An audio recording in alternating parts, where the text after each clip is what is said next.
నమస్తే అండి. First of all congrats మీకు. థ్యాంక్ యూ సార్, మీ సహకారానికి ధన్యవాదాలు. కాదు, కానీ అంటే దేశవ్యాప్తంగా బీజేపీ ఇలా విజయం సాధించడం అనేది కొత్త విషయం కాదు. రీసెంట్గా జరిగిన ఎన్నికల్లో కూడా బీజేపీకి గెలుపు అనేది కొత్త విషయం కాదు. కానీ ఢిల్లీలో గెలుపుని మీ పార్టీ కార్యకర్తలు కానీ మీ పార్టీ అగ్రనేతలు కానీ చాలా పెద్ద ఎత్తున సంబరాలు చేసుకుంటూ ఉన్నారు. ఎందుకు ఒక చిన్న రాష్ట్ర గెలుపుకి ఇంత పెద్ద ఎత్తున సంబరాలు ఎందుకు చేస్తున్నారు అని? అంటే అది చూసే కళ్ళని బట్టి ఉంటుంది అన్న. మీడియాకు మా మీద ప్రేమ ఎక్కువ వచ్చింది కాబట్టి మీడియాకి అట్లా కనబడుతుంది. మేము ఏ రాష్ట్రంలో గెలిచినా, ఏ ఎన్నిక గెలిచినప్పుడు ఇట్లాంటి ఉత్సాహాలే చేసుకుంటామన్నా. దానికి కొత్తగా ఢిల్లీ ఒక కొత్త కారణము, తమిళనాడు ఒకటి, ఇంకోటి, మహారాష్ట్ర ఇంకోటి ఉండదన్న. ఏ రాష్ట్రాల ఎన్నికల ఫలితాలు వచ్చినా అక్కడ కార్యకర్తలు అదే రీతి లోపల తమ ఉత్సాహాన్ని వెలిబుచ్చుతారు. కాకపోతే మనం చూసే కళ్ళని బట్టి ఉంటుంది. ఢిల్లీ మీద మీడియా మొత్తం ఒక రకమైన ప్రత్యేకమైన దృష్టి పెట్టి చూసింది కాబట్టి అన్న మీకు అది డిఫరెంట్గా కనబడుతుంది. This will be seen in each and every election result అన్న.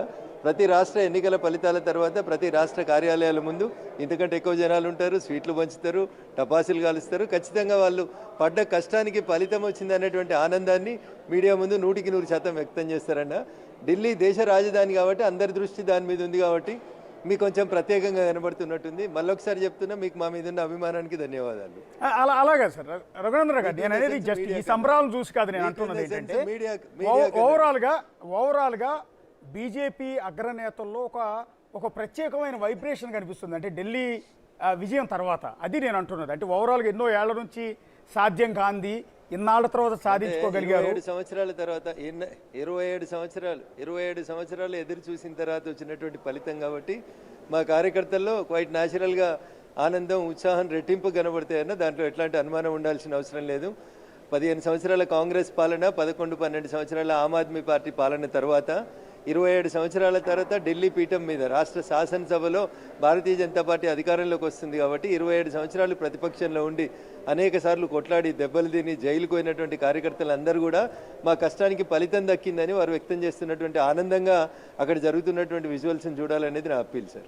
ఇక్కడ మీరు కేజ్రీవాల్ని దారుణంగా దెబ్బకొట్టామనుకుంటున్నారా, కాంగ్రెస్ పార్టీని దెబ్బకొట్టామనుకుంటున్నారా?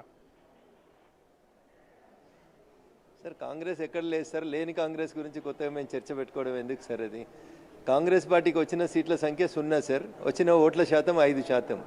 సో ప్రజలలో కాంగ్రెస్ పార్టీ రోజు రోజుకి వారు మాట్లాడుతున్నటువంటి విధానం, వారి నాయకత్వంలో రావాల్సినటువంటి మార్పుల్ని వారు గ్రహించుకుంటే బాగుంటుంది అనేది మేము పలు దఫాలుగా చెప్తా ఉన్నాం సార్. సార్ వాయనాడులో గెలిస్తే ఈవీఎంలు మంచివి సార్, మహారాష్ట్రలో ఓడిపోతే ఈవీఎంలు చెడ్డవి సార్. ఒకటే రోజు ఎన్నికైతుంది సార్. అట్లా మాట్లాడితే సార్ ప్రజలు ఏమనుకుంటున్నారని ఆలోచించాలి కదా. ఈ మాత్రం కూడా తేడా లేకుండా నోటికి ఏదో వస్తుంది మాట్లాడాలి అన్న. ఎంపీ ఎలక్షన్స్లో ఓటర్లు వేరు రాష్ట్రాలలో ఉద్యోగాల కోసమో ఇంకో దానికోసమో పోతారు. ఎమ్మెల్యే ఎలక్షన్స్ వచ్చినప్పుడు మా రాష్ట్రానికి జరుగుతున్న ఎలక్షన్స్ అని వస్తారు. ఉదాహరణకు హైదరాబాద్ తీసుకుంటామన్నా, ఒక 40-50 లక్షల మంది తెలంగాణేతరులు ఇక్కడ ఓటర్లుగా నమోదై ఉన్నారు. వీళ్ళందరూ తమ సొంత రాష్ట్రంలో ఎన్నికలు జరుగుతున్నప్పుడు ఆ రాష్ట్రానికి పోయి ఓటేస్తారు.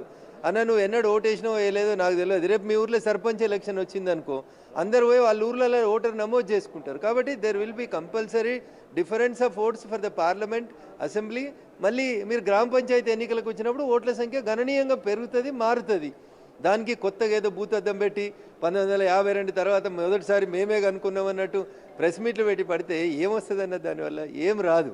ఆడలేక మధ్యలో ఓడింది అన్నట్టు ఉంటుంది. జనము మీకు ఒక సీట్ అని ఇవ్వాలి కదన్న, కనీసం డబుల్ డిజిట్లో ఉండాలి కదన్న ఓట్ల శాతం. 125 సంవత్సరాల చరిత్ర అని చెప్తారు.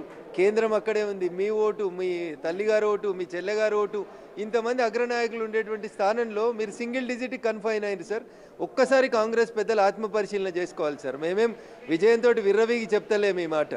వారు ఉన్నటువంటి పరిస్థితుల్లో యాజ్ ఎ డెమోక్రట్గా నేను డెమోక్రసీ బతకాలని కోరుకునేటువంటి వ్యక్తిగా పాలకపక్షం ఎంత బలంగా ఉంటే ప్రతిపక్షం అంత బలంగా ఉండాలి.